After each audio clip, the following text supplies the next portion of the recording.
Para ka nagtapon ng gasolina lang doon, no? Crudo. Oh. Ano masasabi mo, Do? Wala niyan, Do. So,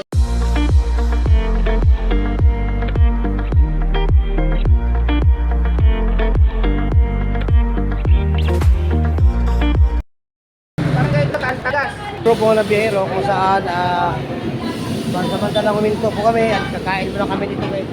So, yan.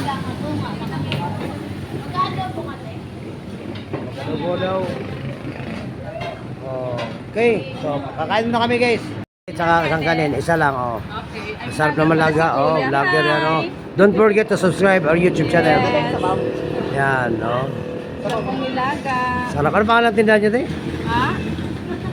Pangalan tindahan daw si ate, wow, mukhang masarap talaga. Marami nilagang bakas. Wow, kaya binabalik-balikan. Anong part to? Limere? Opo. Yan, lagay yan, Yan, akin yun. So, naman na doon. Kayo na yung kanin? Sa akin? Sige. Okay mo na ako, guys. Guys, nakarating na kami sa aming pinupuntahan. Dito naman yung Sentro Pang Jimbo. Dito na yung Sentro Pang si Art at ito na yung mga tropa. Yan, mga tropa. Ito ay yan, tropa. Talaga mapatay kay Malay.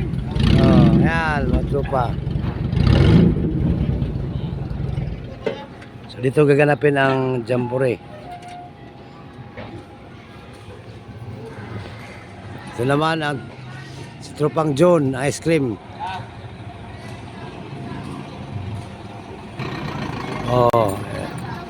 Magkano ang kinita? Magkano kinita? Okay, karating na namin guys. Ito na yung tropa. Ito yung negosyo talaga. Yung pinaka-negosyo kung saan may mga school friend conference, mga jamboree, mga palaro. Yan. Kulang na lang. Pati araw ng patay, kasali. Kahit malaro, magtitinda. Yan man, negosyante talaga.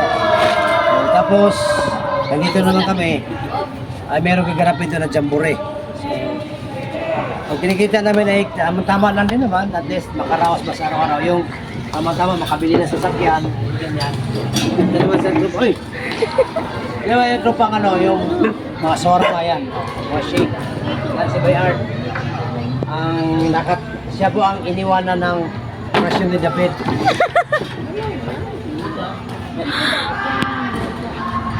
Yeah, so, please, sa bang kaganapan, over na now, thank you, April. Malaki ba? Ano? Kulang na. Hindi na makatatlo to. Dalawa, wala na. Yes, sila, busy na sila guys. Busy na sila mag-upaka. Bakit natin yun ang mga ngiting tagumpay. Ganda kayo na ngiting pangamba, hindi alam anong ngiting ngayon. Ngiting tagumpay. Yan ang ngiti. Kasi nakapasok na kami. Yun pala Mayor, secret na, huwag ipagkita kasi secret na. Thank you very much. Paano ka magkano, Do? Makapunta sa heaven. Kung ano?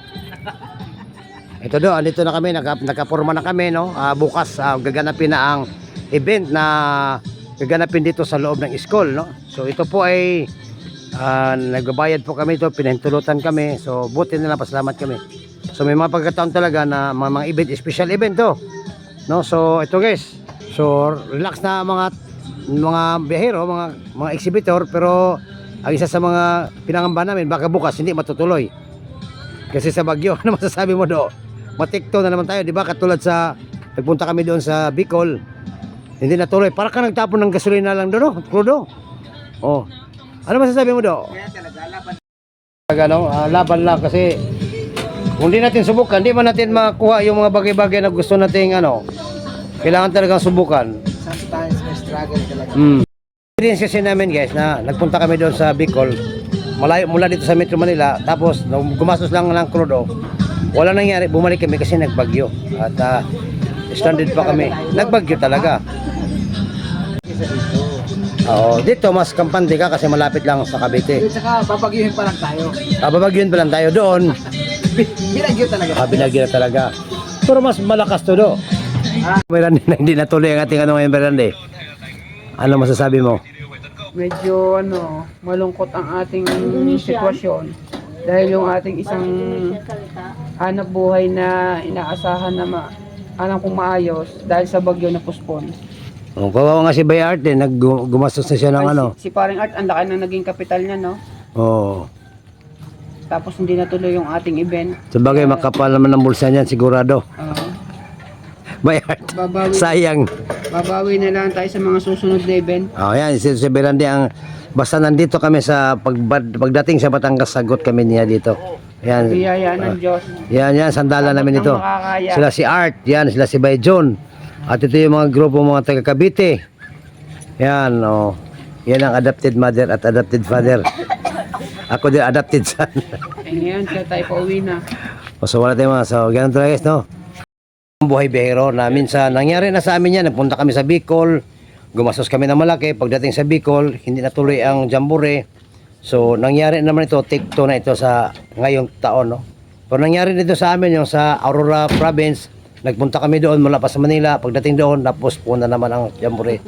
So ganun talaga guys ang buhay ng tao, no? Hindi natin masigurado, pero hindi mo pwedeng, hindi mo subukan kasi minsan talaga ay talagang jackpot, oh. Jackpot talaga. Kami ng Bicol to eh. So ito kami, dito kami sa anong lugar to? Somewhere in Sande. So yan na guys, abangan namin masunod na vlog.